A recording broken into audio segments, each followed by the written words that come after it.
LOV crazy.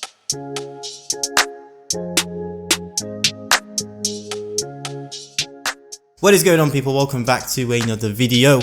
Hope you guys are doing well. In today's video, I'm going to give you 3 tips on how to become a better producer, a better beat maker, in general, and hopefully that will allow you guys to sort of step up your game a little bit, make more sales, bring in more subscribers, more followers, and all that good stuff. So let's dive into it. Make sure you hit that subscribe button if you're not subscribed already. Hit the bell so you don't miss out on another upload.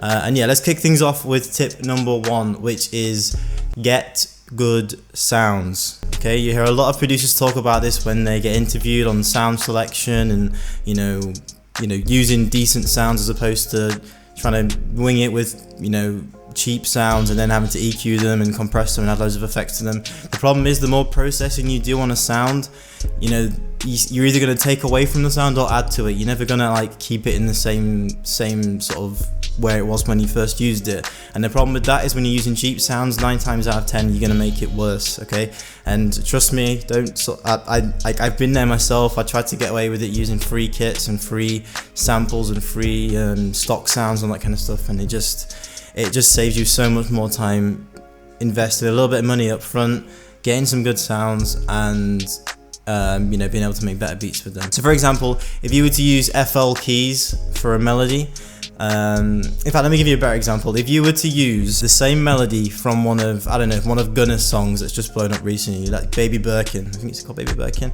If you were to use the exact same melody and play that melody with FL keys, I can guarantee you it will not pick up nowhere near as much traction as the beat has done, because they've used the guitar. The guitar is in, it's the wave at the minute. They used a high quality guitar sample. It just sounds catchy. It's a really good melody, and a guitar is a guitarism. It's going to sound better than stock FL keys. So that's just like a small example of what I'm trying to get at here. You really need to invest at least a little bit of money. I know it's difficult to begin with, like when you're first starting out, you don't have any money to spend on anything.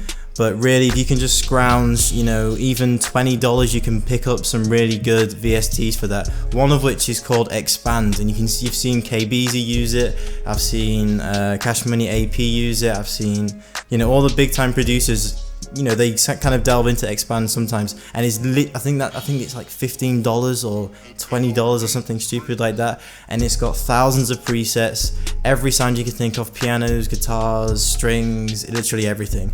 It's an all-in-one. So if you guys have any budget, I urge you to get yourself on Expand, or just get yourself on some paid VSTs, ones that are established. Look at some reviews and just go from there, because trust me, they make a world of difference to the end quality of your beat. I'll put all of these links down in the description for you, but I urge you to go and get yourself some good sounds. Same goes with drums as well. You need to get your hands on some good sounding drums. So don't try and guess and spend money on a drum kit that you get ripped off for. Go online, go onto splice.com. That's a renowned producer hub for sounds. Splice.com.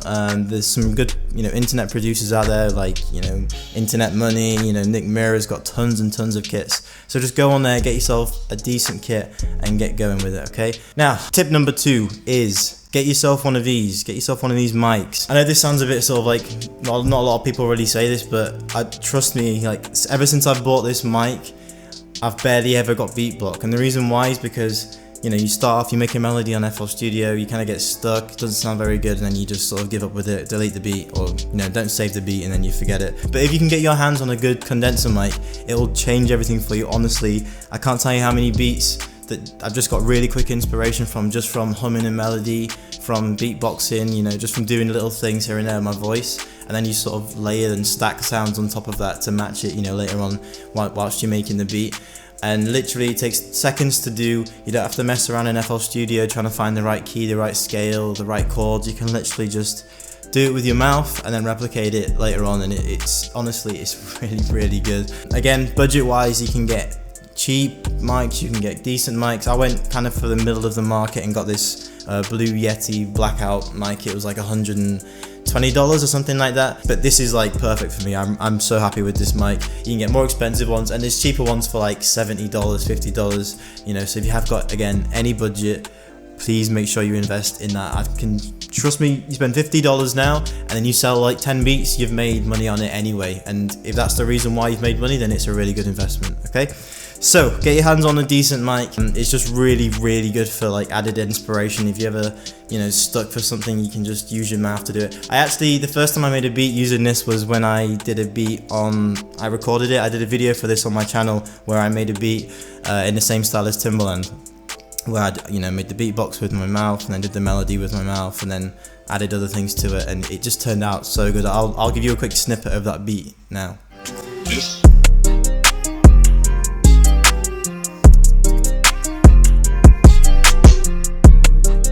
It sounds pretty dope, right? I did the melody with my mouth, the whole melody with my mouth, and I just laid on that little guitar and, you know, added the drums to it and did some beatboxing with it. So it's just super effective. It's a one-time buy. You don't have to keep buying extra sounds to, you know, manipulate. You can just use your own voice. But yeah, that's tip number 2. Tip number 3 would be to cut down on the time you spend making a single beat. Okay, now this may not apply for some of you, not all of you, but when I sort of adopted this and just kind of tried to keep everything as a natural flowing thing, you know, tried to do the melody, happy with it, done, move on to the next thing, move on to the drums, move on to the bass.